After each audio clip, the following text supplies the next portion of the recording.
Celtic handed David Turnbull and Jota an injury boost.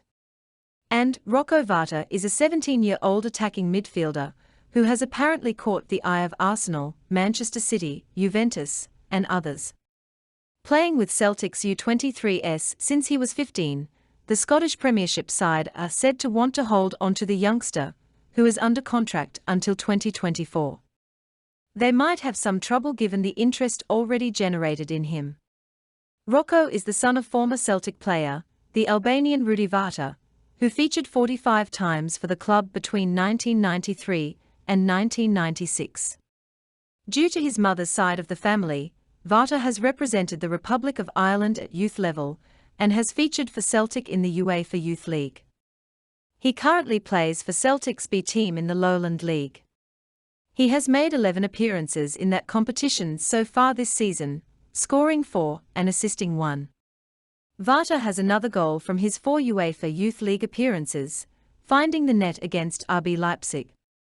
He also found the back of the net in the Challenge Cup. Back to the good Celtic news.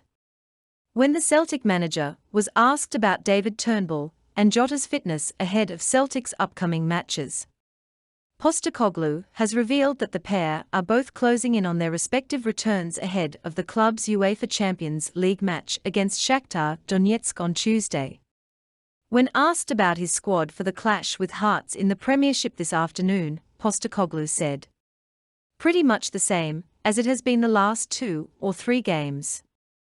The guys closest are Jota and Turnbull coming back, but with the team travelling well and being able to rotate, there is no point rushing them back.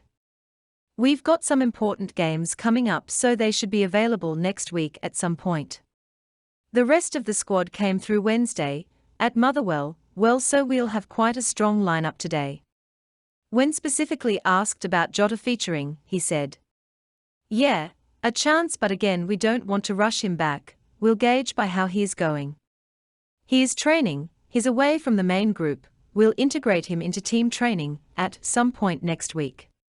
This news will come as a big lift to the head coach, as it appears as though both players are now in with a chance of being available for today, though the clash with Shakhtar seems more likely, which will be a huge boost to the manager and the team. Whilst it is not confirmed that they will be fit enough to start, this is a promising development for both players, and supporters will surely be hoping that they are able to overcome their injury and illness issues to feature on Tuesday. Jota's return would be a huge boost to the team, as he has been in terrific form this season. The Gem has scored 1 goal and created 2.7 chances per match in the Champions League, whilst he has also plundered 4 goals and 5 assists in 9 Premiership appearances so far. Turnbull, meanwhile, has created 1.8 chances per game across 8 outings in the Scottish top flight. This comes after he managed 6 goals and 8 assists, creating 3.2 chances per appearance in 20 starts in the division last term. These statistics show that both players have the potential to make a big impact at the top end of the pitch, and that is why their respective returns will come as a huge boost for Postecoglou and Celtic FC.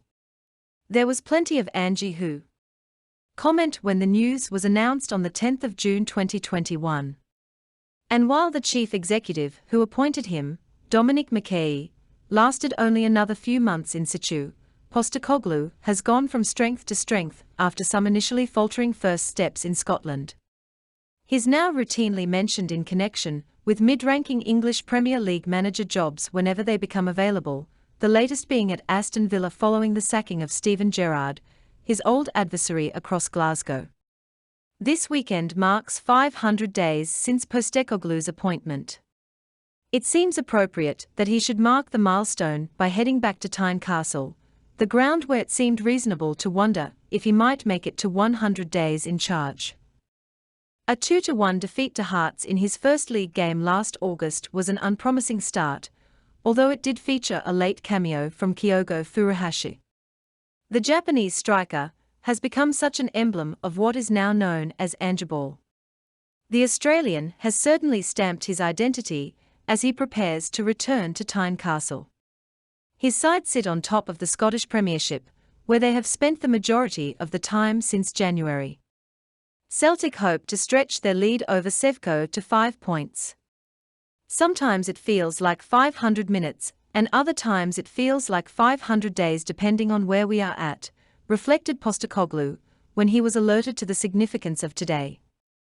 Look, I've enjoyed every day of it. There hasn't been a day where I haven't enjoyed being in the role. From my perspective, when you are not counting the days, it probably means you are enjoying what you are doing and you are still passionate about what you have embarked on. Postecoglou can rely on some stability and the support of the Celtic hierarchy. But this impression could be proved illusory as soon as a bad run comes along. The current Champions League campaign has already proved challenging. However, the manager is still thinking of the long term, whether he is here or not. I was well aware coming in when I did after an unsuccessful year that, like every manager, we all have a clock ticking against us, he said. It's just how long people will give us time to build what we want. I was conscious that I had to do things pretty quickly and I wanted to do them quickly, but at the same time, you can't rush things. You have to get decisions right. And on that note, tell me what you think the score will be against the Wee Huns today. Lit.